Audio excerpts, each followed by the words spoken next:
Hi everyone and welcome back to my channel.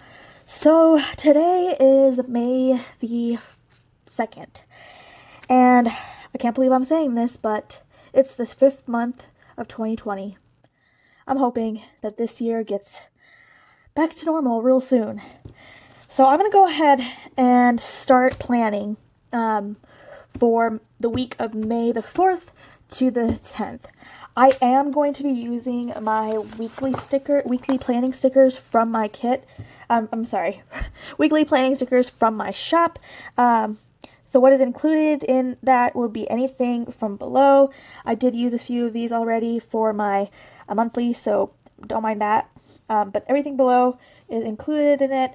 And I will make sure to leave a link in the description for you guys to go check it out.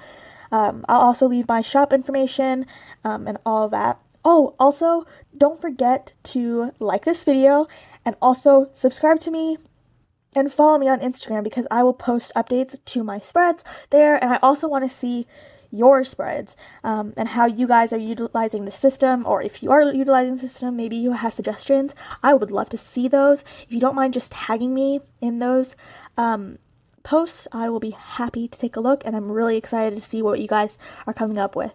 So let's go ahead and get started for May the 4th to the 10th.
Okay, so I went ahead and finished up this spread.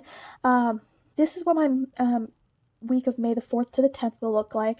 I don't know what tasks I will be doing each day yet, because I don't know how much I'll get done today and tomorrow, which is Sunday. So I'm just gonna leave it as it is. And then as Sunday ends, I'll come in here and put in any tasks that I need to get done for Monday, Tuesday, and Wednesday. My classes started, so I do have school stuff I need to do, and I know those due dates, so I could put those in, but it's possible that I could finish these today or tomorrow, so I don't want to write them down if I'm already going to get them done. It's more space that I can put in for the other tasks that need to get done. So this is what my spread is looking like. Like I said, if you guys want this weekly kit that we have here, I will link my shop in the description below. Also, don't forget to subscribe to this channel as well as give this video a thumbs up, and follow me on Instagram, and I'll post pictures of updates to my weekly spread. Also, I want you guys to tag me on your weekly spreads so that I can see how you guys are setting this up. Or if you guys have any suggestions of how to set things up, that would be great too. I really enjoyed making the spread, and all these stickers are so nice, and I'm so excited about it. So if you guys want to see all the stickers in my shop, go ahead and click on the link below. Talk to you soon. Okay, bye.